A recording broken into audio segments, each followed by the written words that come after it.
hello everyone.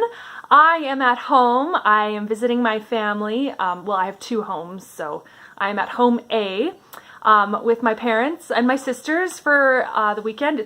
Yeah, we're having a great weekend. We went bowling today, and I finally figured out my strategy, which is to just forget about anything except the head pin. Just look at the head pin and don't think about anything else. Don't look at anything else. Just look at the head pin. And it worked out pretty well. So today I am going to do a book haul because my grandpa's girlfriend gave my mom like all these books, and she hasn't started reading all of them yet. So I'm going to borrow a bunch of them, and I'm super excited. So the first one I have here is called Victoria by Daisy Goodwin, and if you've seen the TV series on Masterpiece, I think this book is what it's based on. It's the same author anyways, like Daisy Goodwin wrote the TV show and this book, so I'm really excited to read that. Yeah, it really humanizes the young Victoria. Like in a lot of ways, she's just like any other young woman. So yeah, I'm super excited to read it. It looks, yeah, like quite a nice book, not hugely chunky, but long enough, so it'll be fun to learn more about, well, I'm really excited about, to learn more about her relationship with Lord Melbourne, who is the Prime Minister, because, like, some sources say, oh, he was in love with her, he wanted to marry her, but, like, he was, like, old enough to be her grandfather, so some people said, oh no, like, it was just, like, a grandfather-granddaughter kind of relationship. So we'll have to see what Daisy Goodwin's take on it. I think it's a bit more romantic, though, in the TV series, so it's probably going to be a bit more romantic here, too, but yeah, we'll find out. This next one is a chunker. I'm trying to get it in my hand right now. It's Mary, Queen of Scotland and the Isles by Margaret George. Oh, it's a novel. I thought it was a biography, but it is a novel. Okay. So yeah, it's about Mary, Queen of Scots. You know, I mean, it's history, so no spoilers. She was executed by her cousin Elizabeth. There's a movie coming out with Saoirse Ronan, and so if you see that, I mean, it's probably going to be pretty similar to this. I know more about Elizabeth and Henry VIII and his 6 wives than I do about Mary, Queen of Scots. But, so it'll be interesting to learn more about that. But, I mean, I know she does grow up in France and marries the young French prince, and people have really romanticized that. So we'll see what this author's take on it is. The next one I have, it's funny, a lot of these books have like, if you love Downton Abbey, you'll love this book, and this is one of those, The Storms of War by Kate Williams. I've never read anything by Kate Williams, and look, the price tag took off the paint on the cover. Doesn't that look terrible? Looks better than if the price tag was on there though, so it's fine.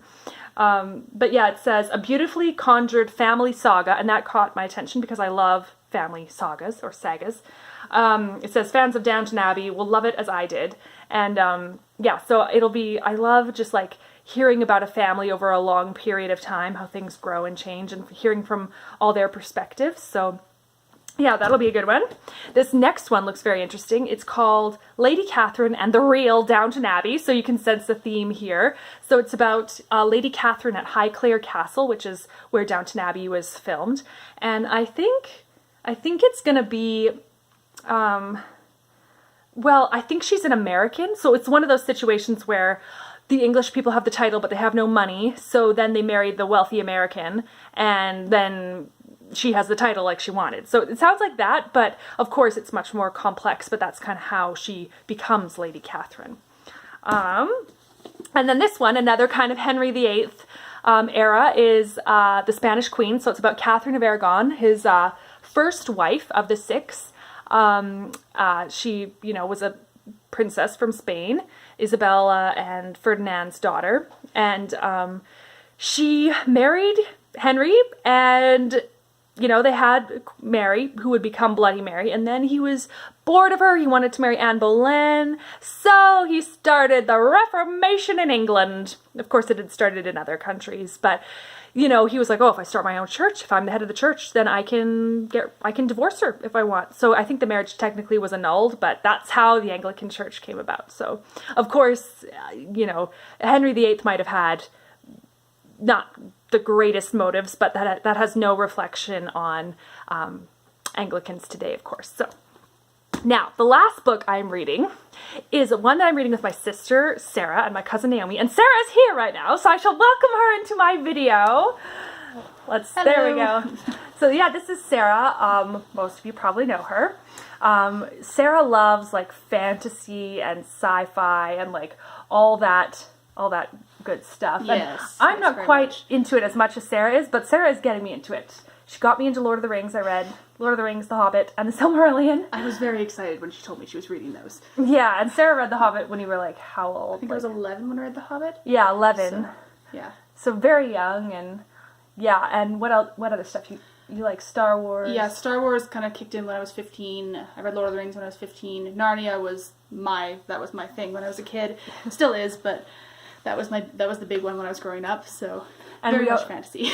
We always listened to the Focus on the Family radio drama version. So like Lucy would say Narnia, Narnia, because with her British accent. So Sarah, who is Lucy in real life, she would always say Narnia. And I didn't know I was speaking with a British accent for quite a while. Yeah, that's just the way that she thought it was pronounced. So yeah, we together, Sarah has got me and our cousin Naomi to read this book. What's it called again, sir? The Lightning Thief by Rick Riordan. Yeah, so this is the 10th anniversary special edition.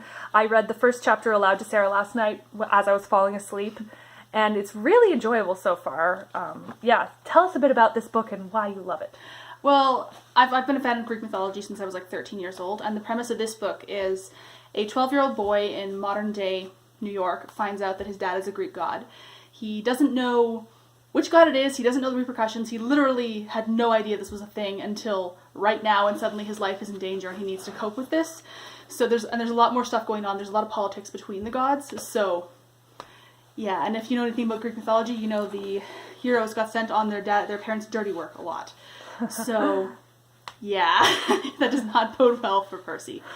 But yeah, Rick Riordan is my favorite author. This book is technically written for children, but it's one of those books that you can read at the age of 9, but you can enjoy at the age of 50. So, yeah. Yeah, I think it'll be really enjoyable, and if Naomi and I get on the fantasy train along with Sarah, then we will probably read the next in the series and maybe the next after that. So, yeah, it'll be exciting. Yeah, it's been great to visit Sarah and actually get to read this book together in person. So, yeah, I think we're going to make supper now together. Sarah got an Instant Pot for her birthday, so we're going to make an Instant Pot supper.